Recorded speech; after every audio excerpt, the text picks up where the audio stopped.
Dr Theo de Jager, baie welkom by ons vanoggend. You are so welcome. And a man with your international experience, I think you've got a lot to share with the viewers and the listeners. But please first tell us about the two hats you wear in international and local organized agriculture. Thank you, Annelie. What a privilege to share this platform with you today. Thank you so much for inviting me. I'm first and foremost a farmer from Limpopo, from the Lowveld area. I'm currently also the president of the World Farmers Organization, and we are based in Rome because, like any other farmers organization, whether it's on a local level, district level, provincial, national, regional, continental, the World Farmers Organization's core function is advocacy. We try to influence policies. And in our case, we try to influence international policies on the level of the United Nations. If I may interrupt you there, what are the most pressing issues at the moment that your international organization have to deal with or are focusing on? For the moment, it's shortages on the input side, fertilizers, agrochemicals, steel, an envisaged shortage in grain in a few weeks or months from now because of the war in the Ukraine. Moving farmers back into their original value chains, those who had to do a lot of footwork and get into different value chains because of COVID. Because you can imagine with all the restaurants closed, all the school feeding schemes closed. It's a huge all challenge. The canteens at workplaces, all the hawkers on street corners, many farmers had to find new value chains, different from the countries in Eastern Europe and the USA. South African farmers did not need to bury millions of tons of potatoes or spill out millions of liters of milk. We found innovative ways to get the surpluses to where the people were hungry. But elsewhere in the world, farmers were really in dire straits because they ran into a cul-de-sac in their value chains. And now we need to move them back as the world gradually finds its feet again. Can you tell me some of the new value chains that developed because of COVID, the challenges thereof and the opportunities thereof? You know, we only talk about value chains in agriculture because you cannot push a chain, hey? You can only pull a chain, and the pulling force is the market. So new value chains needed to be designed because the market changed. Less people went to restaurants. More people made food in their kitchens. People started to peel pumpkins again. So it was not necessarily a different product, but a different way of presenting it. We had less fast foods. There was a new awareness of the nexus between food and health. And it's still there. The consumers still demand to know about the health value, the nutritional value of what they buy in shelves and shops. And more and more farmers started to concentrate on that in their marketing efforts. We have new pressures from chain stores. The awareness of traceability really shot through the ceiling. The consumer want to scan a QR code and know exactly what was sprayed on this crop, what kind of fertilizer and how much of it was used, what was the footprint of this farmer in terms of biodiversity, climate, nature, in the process of production. And of course they want to know how was this pig treated before it was slaughtered. So farmers really had to do a lot of food work to make sure that they still remain competitive. And unfortunately, many farmers did not manage to do it. Yeah. And in a number of countries, especially in the third world, especially in Africa, Southeast Asia, Latin America, farmers did not manage to do it in time, and they ran into all kinds of financial difficulties. on the African continent, or within the African context, how possible is traceability, if at all?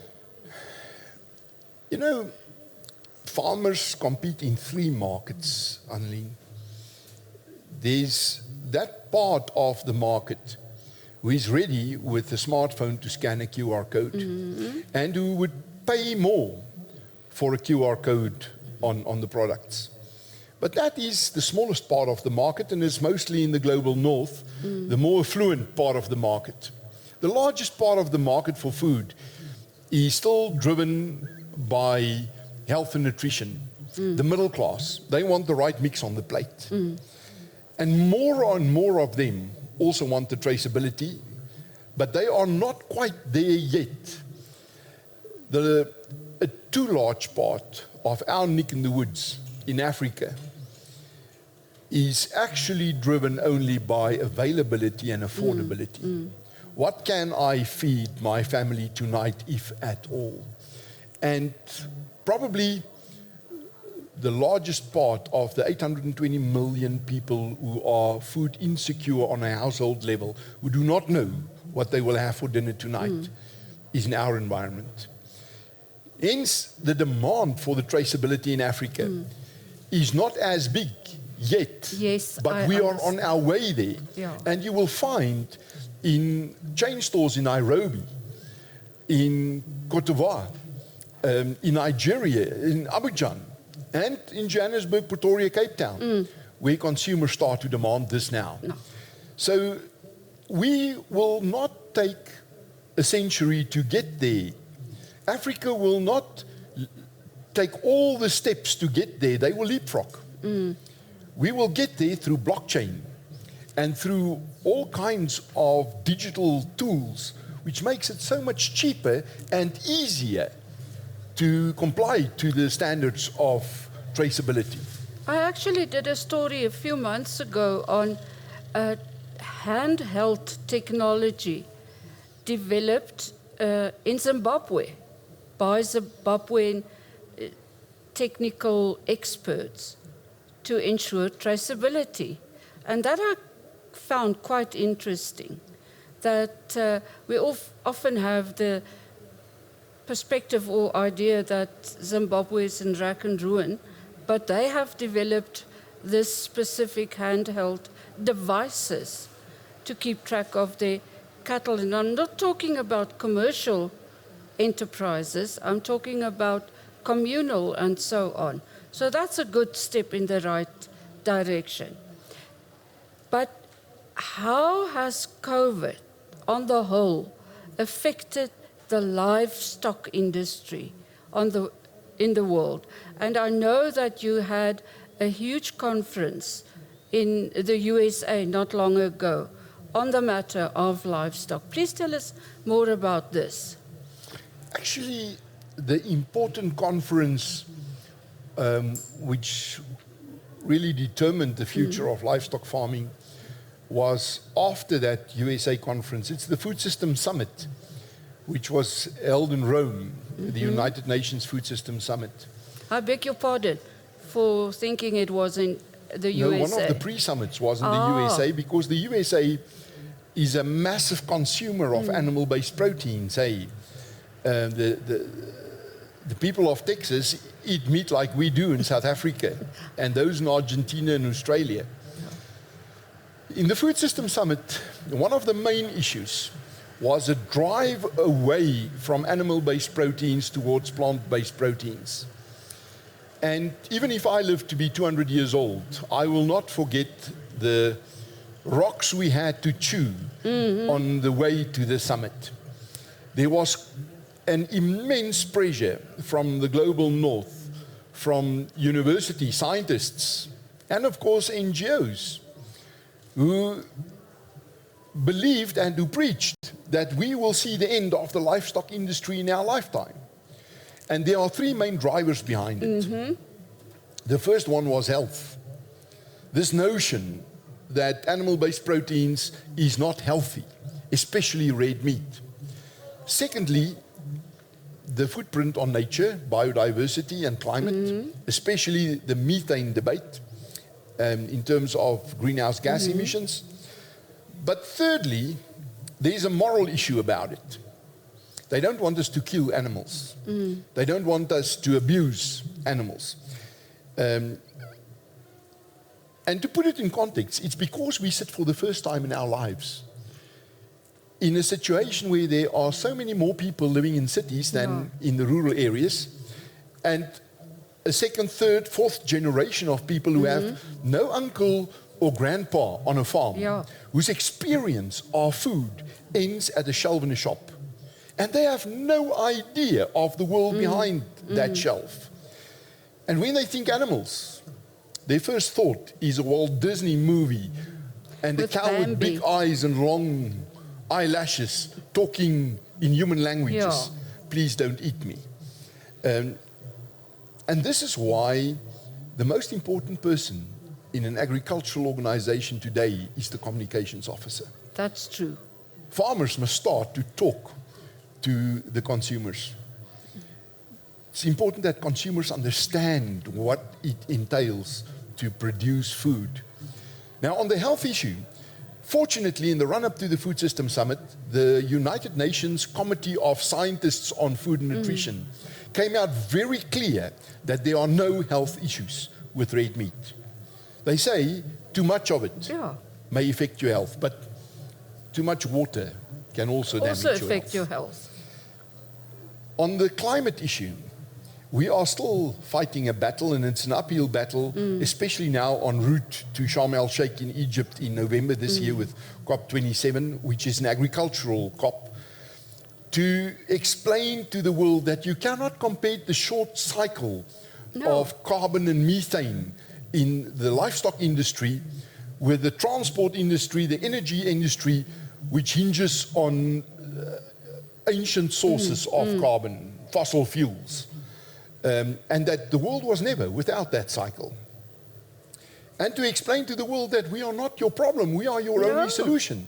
It's only agriculture that can work on the other side of the balance sheet and actually sequestrate the carbon which is released into the atmosphere by other sectors. But when it comes to the moral issues, I want to predict that we still have a very bumpy road ahead unless we can come up with an imaginative way to address stuff like the pressure on trophy hunting. That's where it all started. The No Cages, No Chains campaign, the campaigns against battery farming or so-called factory farming. And it's important to explain to the world that we can actually feed the world through free range, but the world cannot afford our products if we have to go that route.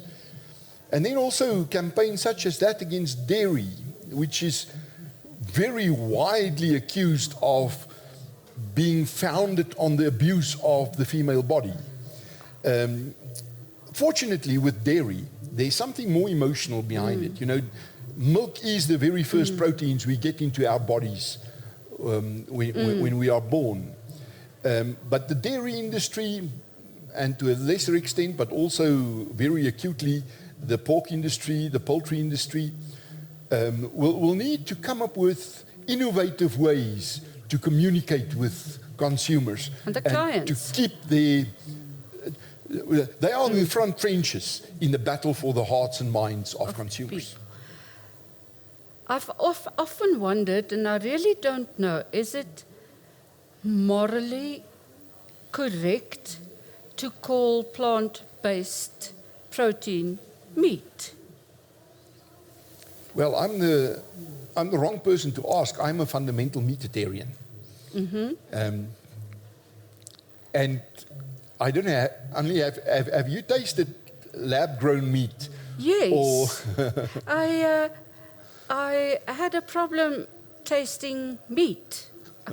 It was a bit like cardboard. And I do not hope I'll get in trouble like poor Oprah Winfrey did when she said something negative about hamburgers in America very many moons ago.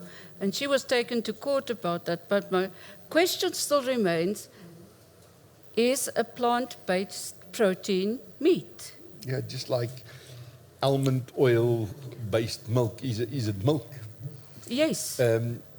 Fortunately, a lab-grown meat is still very far away from being, from making business sense. It is simply too expensive.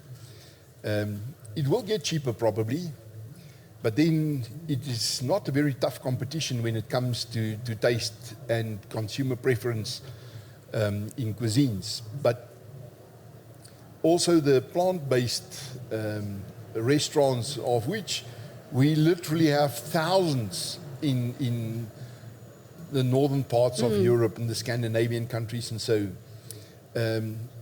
we do not really see that consumers go for it because of taste. It is more driven by moral issues.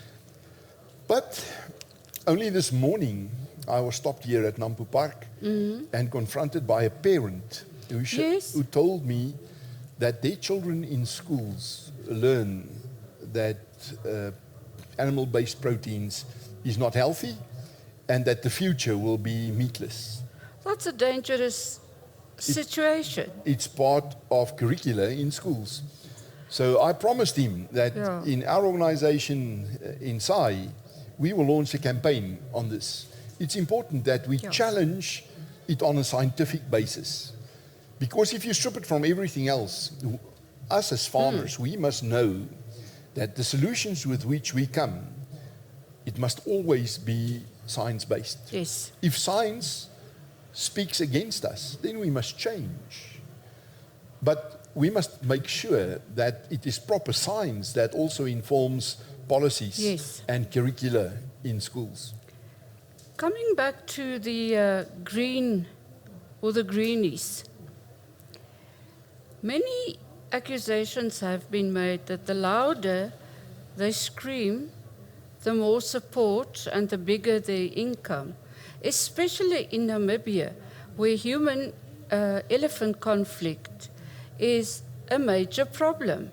The elephants on commercial farms and communal farms have increased to such an extent that many farmers find it very difficult to remain sustainable. Your take on this criticism against the so-called green sector of the world and its impact on agriculture? Only in my personal experience of this, which was mainly gained through the United Nations Conference of Parties processes, the climate debates. I've been at every COP since 2011, since COP 17 here in Durban. Is that what you call the green movement is actually more the watermelon movement. Green from the outside, but red inside. Please explain. There's a lot of this agenda that is driven on the narrative of we need a redistribution of resources. We should allow the poorer part of the world to still use fossil fuels because they did not have the advantage of using fossil fuels to do industrialization. And if they are not allowed to use fossil fuels, then they must be paid for the disadvantage. So it's a kind of a redistribution of wealth and modernity. Farming and the green lobby is usually not on the same page. Only very recently, after the last elections in Germany, the Green Party became part of the government there, and the farmers held their hearts. Well, how would it impact on them? And then they got a green minister.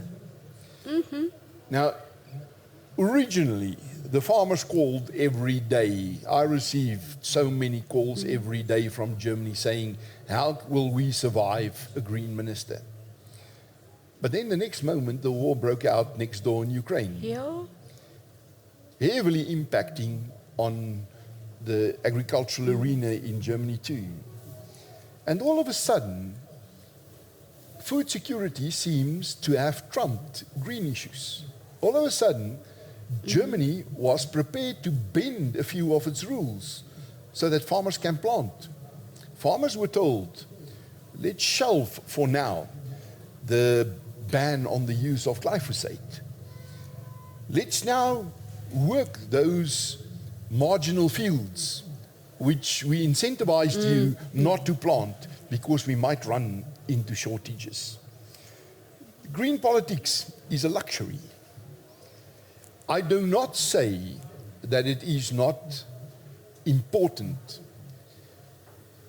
No one is as vulnerable to climate change, and no one is as vulnerable to the degradation of soils and nature than the world's farmers are. And every farmer knows exactly what he or she can do to step a little lighter across their pastures and their fields. Every farmer knows exactly. And you must.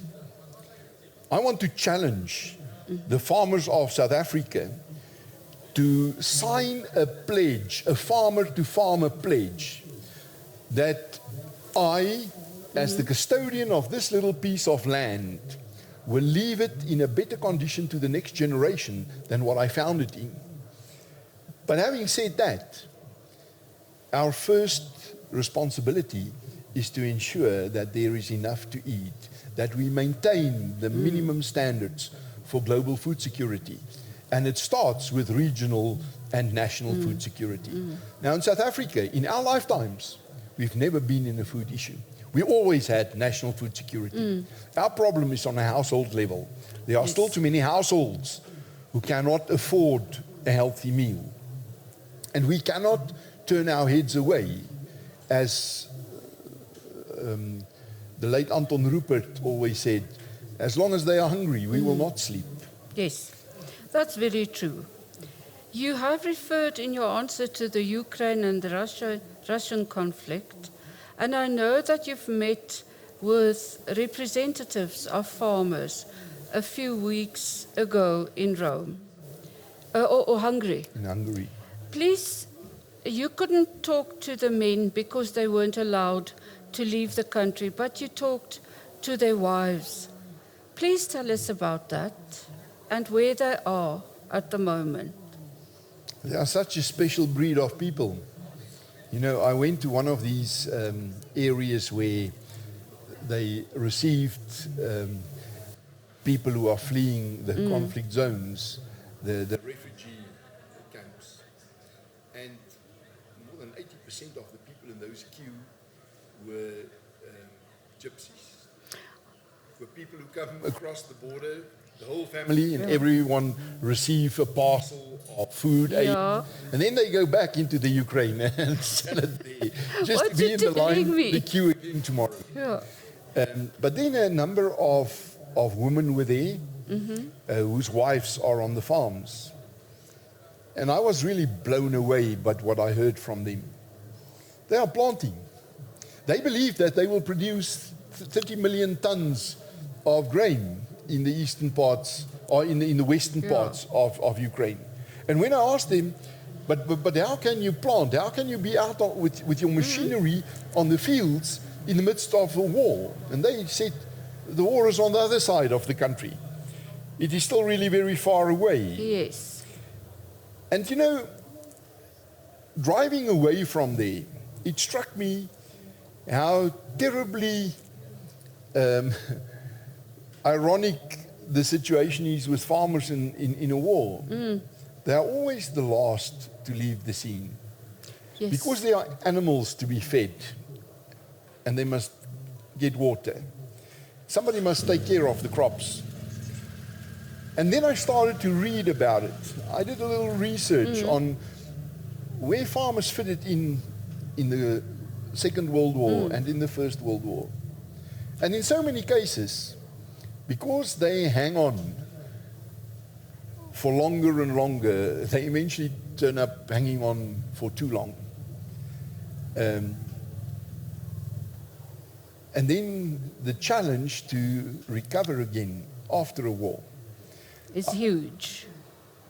But then, isn't it also the story of us? Yeah. Isn't it also how we became such a competitive country in agriculture. We Yes. also went through wars that really changed the face of agriculture in our country. And I got actually a little emotional Yeah. by the thought of the resilience of farmers through wars. Yes, and we came up trumps every time. And I think the South African farming community has got this innate ability to reposition itself, to see a gap and to take it. Like a cat landing on its feet again. Yes. Now let's come back to your other hat, the SAI hat. What is SAI and what does it stand for? SAI stands for the Southern African Agri Initiative. We are a network focusing on the needs and the aspirations and the interests of family farmers. So our members are not cooperatives, not businesses. It's families who eke out a living from the soil. Not just in South Africa, it's on Southern African region. Actually, we also, because of an agreement with the Commercial Farmers Union Yeah. of Zimbabwe, we also represent the Zimbabwean farmers who are no longer in Zimbabwe, and that's the vast majority of Yeah. them. There are but about 126 farmers left in Zimbabwe. I actually represent the Zimbabwean farmers at the World Farmers Organization. They nominated me. Please tell us then more about the commercial farming sector in Zimbabwe. Is there anything left at the moment? Yes. We just spoke about resilience and Yeah. landing on your feet again. They still anchor food security in that country. They do not have access to financing. They do not have access to the insurance, the inputs, the seeds, the fertilizers as we have, the diesel. And yet they survive and they make a living. And they are still fighting the battle to get compensated for what they've lost. Do you think it's ever going to happen? Yes, I believe so. You know, after 2 decades, the Zimbabwean government signed an agreement called the Global Compensation Deed with the Commercial Farmers Union of Zimbabwe in July 2020. And in terms of this agreement, they are supposed to be compensated before the end of July this year, which is not going to happen because they could not get their hands on the financing. And having tried to source it all over the world already, the chances that they will get it is probably very slim. But what was established in this agreement is the principle that they need to be compensated, and even more important than that, the quantum. Yes. It was agreed this is the value of the your farms land. which were lost. Oh. But in terms of this agreement, the government would only pay for the infrastructure, for the improvements. And not for the actual land. And not for the land. And you can imagine what a crisis this created because, like in our country, the eastern part of the country is the high-value soils. The improvements, the pack houses, the irrigation infrastructure, the orchards is worth much more than the land.